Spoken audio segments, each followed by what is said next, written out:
So now let's talk about photo mode. So I'm going to go over here to photo mode. Okay. And what you see is the user interface has completely changed, right? We were in what was called build mode. This is where you build up your scene. This is where you render your scene. Okay. So you've got a little viewport here. I can click and do all my navigation in here. And here I'm basically setting up the camera, right? So if I position the camera down here and I look up, this is where the rendering is going to be taken from. This is different from in here. In here, this is where I can place everything. I can't render from here, okay? But here I can. And they do go hand in hand. So like based on where you are in build mode, it'll carry over. But the cool thing about render mode is you can actually save these hotspots. So if I click this, right, and then I go back to build mode and then fly around, okay, so now I'm on the side of the house, and then go back here, I can actually go back and restore the view by just clicking it. The nice thing about this is you can have different time of days, different visibility settings, different layer settings, different style settings saved to the actual scene, which is really huge. You actually don't need to do everything in build mode. You can just do it here and it will have a different output. So how Lumion works is when it comes to renderings, you've got your camera settings here. You've got, the height. You've got your focal length, right? So if I do this, this is kind of like a fisheye. If I do this, it's more zoomed in. Yeah. Okay. We've got heading. This is your rotation, right? And then you've got your pitch. Okay. Generally, I want this at 0. Okay. And then this is the aspect ratio. So this is new to Lumion, but you can do much more than just landscape. You can do squares, you can do verticals. You've got all these different options, and you can also flip them, which is nice depending on the type of content you need. But generally speaking, since most houses are like wide and most of this content is viewed on like a computer, 16:9 is a good option. 1:1 if it's social media.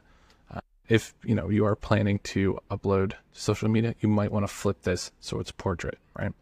But for our clients, they usually want landscape, right? So I kind of like this position. I've played a little bit with the focal length. This, just like my preference, I like to be about 25 and above. Anything below just looks super weird. Anything above is super zoomed in. So personally, I'm somewhere around here, 35. Okay, and I'm just going to go here where it says store camera, and I've saved that, right? And it's always important to think about your camera height. As humans, we always like to view spaces at eye height. So I want to make sure I'm not like too high or too low because it just looks weird, right? And that's why this is really nice, because you can actually customize how high you are. And you can also straighten out your view by setting the eye height at the right level and just going boop, boop, boop. Okay, great. And you'll notice that we have this grid that appears. That's your rule of thirds grids. And basically this is, photography 101, but you want something interesting to happen at the intersection, right? So here, if I align my bottom line with the roof, right? Got that. And I've got my dormer coming in here, right? I want to kind of move that over. Yeah, exactly. Okay, and I want to get the top of the roof right there. Okay, cool. So I'm happy with this. I'm just going to move it slightly over there, and I'm just going to save this. Okay. So I was saying earlier how, each scene can have a different time of day. That's all driven by effects. And what we're going to populate here are effect stacks. So just to show you briefly, if I go to our template, right, and I'm going to grab evening, just so you can see. We have all these different effects that are contributing to the final look. If I go to a different view, that changes. So that's what I'm saying. You have full control over each scene. So here I can toggle things on and off, right? So that's real skies. That's giving us the sun here.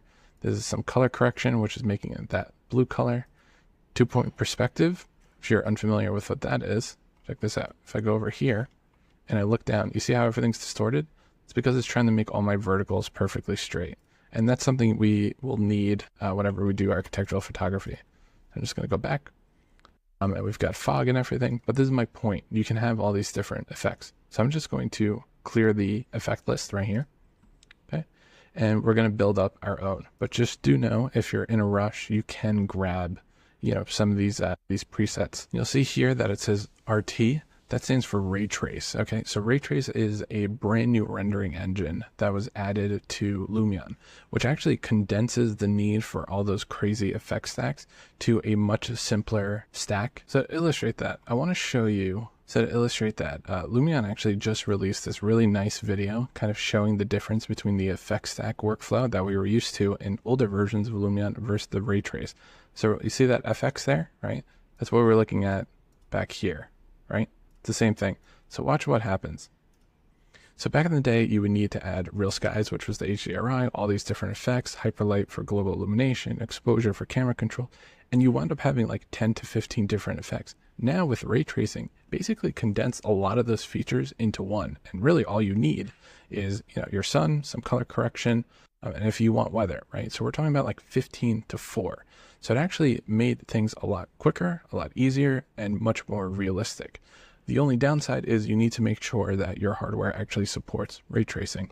So it's good that they offer both, but ray tracing has actually been a huge game changer. So if you see RT, that's what's happening there. So if I click this, that's that ray tracing I was talking about, with that 2-point perspective to fix the verticals, the real skies for the HDRI, color correction for the color of the image, a sharpen effect.